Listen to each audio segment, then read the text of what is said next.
Ciao a tutti, in questa puntata di Forzinette commenterò quanto accaduto nella quinta puntata di Tale Quale Show, che è stata vinta da Marina interpretando Cristina Aguilera in una interpretazione che secondo me è stata veramente, veramente molto emozionante, nonostante non sia proprio stata forse gradita da tutti i giudici, ma alla fine la classifica l'ha premiata ed è giusto così. Secondo me già con Anna D'Angelo si era mossa molto bene, aveva fatto un'ottima interpretazione, incontrando però non il voto favorevole della giuria, non al massimo almeno, perché secondo me non meritava il quinto posto, meritava di stare anche un pochettino più avanti.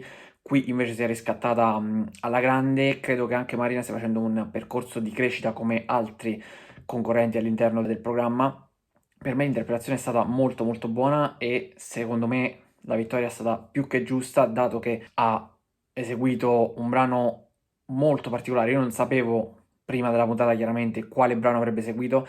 Pensavo che sarebbe andata più su una canzone leggera, insomma, un po' come è stato finora, fatto eccezione magari per Andata d'Angelo, però per personaggi come per esempio Shakira, insomma, una canzone più movimentata in cui magari avrebbe dovuto anche ballare, invece non è stato così. Sarà una delle canzoni più belle di Cristina Aguilera e più emozionanti. È stata anche lei stessa emozionata nell'eseguirla, quindi io credo che Marina abbia meritato questa vittoria. Ha dimostrato anche di saper cantare molto bene. L'imitazione forse non è stata perfetta, o meglio, non era proprio così somigliante, non era spiccicata come magari poteva essere qualcun altro, che so, Tiziano Ferro è arrivato secondo, no? Tony Maiello con Tiziano Ferro, lui ci somigliava anche molto. Ho ritrovato molta emotività nel personaggio interpretato da Marina, ovvero Cristina Aguilera, quindi lì la componente emotiva ha fatto la differenza ed è stata molto molto importante.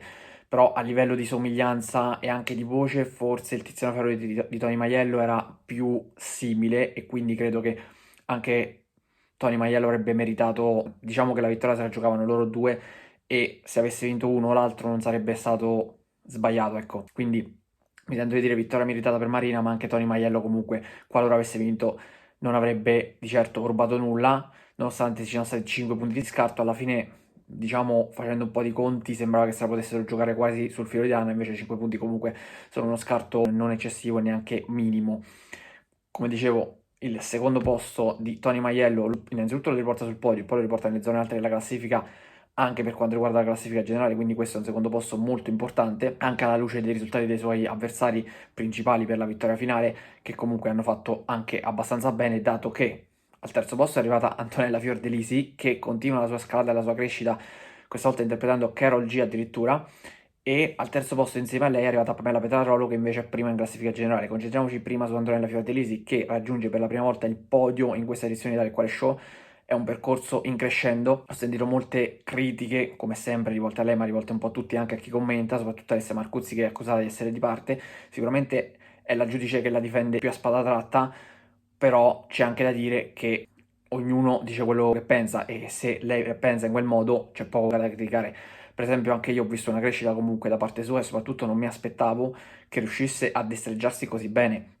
Io voglio sottolinearlo soprattutto per chi già mi ha commentato in qualche video che potrei essere di parte. Io non sono assolutamente di parte, andatevi ad ascoltare il video che feci a luglio sul cast. In quel caso io ero molto scettico sulla partecipazione di Antonella Fiordelisi a Tale e Quale Show e devo dire che mi sono ricreduto, perché comunque sta facendo molto bene, forse sta facendo anche meglio di alcuni che invece mi aspettavo sarebbero andati bene in edizioni passate, parlo chiaramente. Quindi secondo me è stata veramente brava e anche interpretando Karol G, perché ha dovuto cantare in spagnolo, tra l'altro uno spagnolo sudamericano comunque, ha dovuto muoversi perché Karol G comunque non sta ferma sul palco. Per me l'ha interpretata molto bene, sicuramente qualche incertezza, c'è stata qualche imprecisione, ma questo è logico, non è una cantante.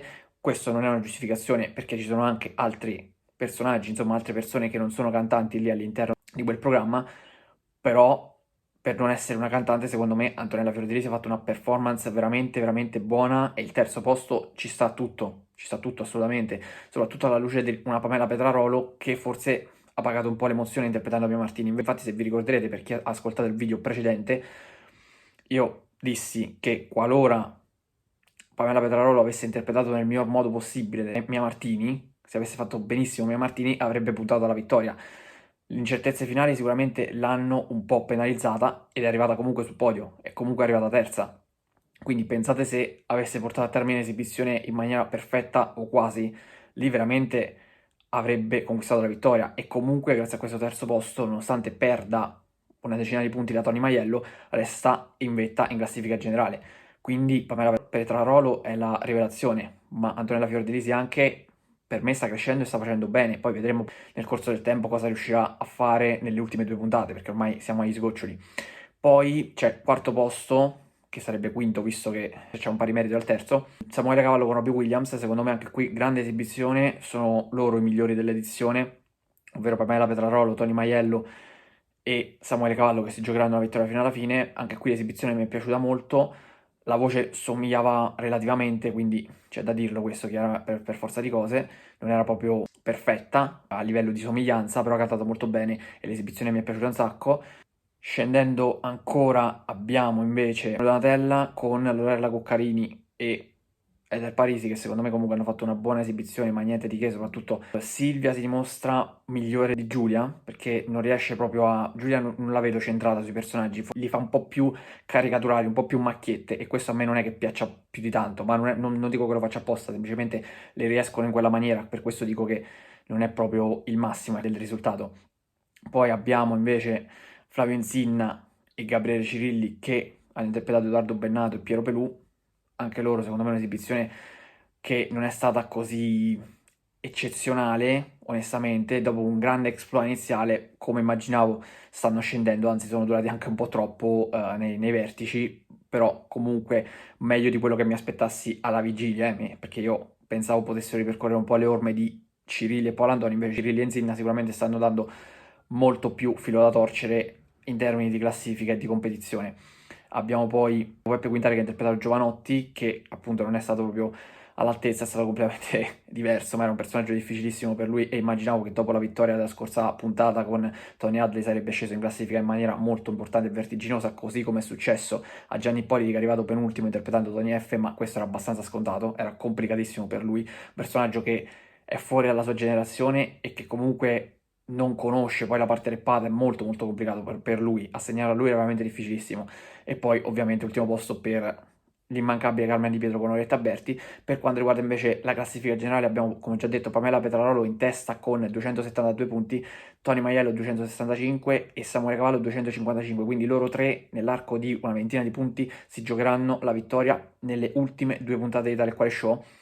Marina molto difficilmente rientrerà in corsa, a meno che non faccia un exploit ulteriore nelle ultime 2, magari vincendole, perché a 237 è abbastanza distante. Poi ci sono Insigne e Cirilli con 230, Antonella Fiordilisi a 227, qui diciamo che potrebbero secondo me giocarsi il quarto posto loro, forse anche terzo eventualmente, perché Samuele Cavallo non è distantissimo, quindi tra loro potrebbe racchiudersi il quarto classificato eventualmente. Un po' più indietro, ma non tantissimo, Beppe Quintale che ha 213 punti, Le Donatella a 201 e poi più staccati invece Gianni Ippoliti a 172 e Carmen Di Pietro a 123. Per quanto riguarda le interpretazioni che dovranno effettuare nella prossima puntata, avremo Antonella Fiordelisi che dovrà vestire i panni di Clara, un personaggio che secondo me può essere alla sua portata, torna a cantare in italiano, balla ma relativamente, non è Clara si muove sul palco ma non è una ballerina, quindi secondo me può anche farla bene, vedremo, sono curioso di vedere cosa riuscirà a fare. Samuele Cavallo interpreterà Diodato, Carmen Di Pietro sarà Boy George, non, non oso immaginare cosa riuscirà a combinare ancora una volta lei. Le Donatella saranno invece Tito Nella Piaga e Donatella Rettore, quindi tra l'altro il Rettore la conoscono perché hanno anche collaborato insieme, quindi io credo che potrebbero fare qualcosa di interessante cantando Chimica, perché che è il brano che portarono appunto proprio la Rettore e Tito Nella Piaga qualche anno fa a Sanremo. Flavenzina e Gabriele Cirilli invece in occasione del giorno di Halloween, dato che la puntata andrà del 31 ottobre, interpreteranno Frankenstein e Mercoledì Addams. Il brano dovrebbe essere Bloody Mary da quello che ho capito, quindi sarà molto interessante anche capire questo mix come uscirà. Faccio fatica a vederli classificati in alto, onestamente, con questi personaggi che gli sono stati assegnati, però magari mi stupiranno e stupiranno anche la giuria. Gianni Ippoliti sarà Peppino Di Capri, qui torna un po' nel suo ambito e quindi potrebbe recuperare qualche posizione in classifica. Tony Maiello sarà Mahmood, bella prova questa, molto interessante e molto complicata, vedremo se sarà all'altezza perché è uno stile completamente diverso da Tony Maiello che già ha fatto personaggi diversi tra di loro, ma Mahmood è ancora più particolare, è uno stile molto diverso, quindi sarà da valutare e da capire bene come riuscirà a muoversi nei panni di Mahmood. Marina sarà Serena Brancale, già dimostrato di avere comunque un po' di abilità nei dialetti proprio nella scorsa puntata, no? Nella clip, quindi secondo me potrebbe uscirci qualcosa di interessante. Pamela Petrarolo sarà Fiorella Mannoia, discorso simile a Mia Martini perché secondo me Pamela Petrarolo sta interpretando personaggi che ha nelle sue corde vocali e quindi questo è un altro personaggio che potrebbe proiettarla in alto in classifica in modo tale da rafforzare il primato nella classifica generale. Poi vedremo perché c'è sempre la prova del 9 che è l'esibizione, è quella che conta e che verrà giudicata. E infine Peppe Quintale invece sarà Barry Gibb dei Bee Gees, altra interpretazione sicuramente interessante che però ovviamente non mi esalta troppo, ecco. Per oggi è tutto, vi do appuntamento alla prossima puntata di Forzinet. Ciao a tutti.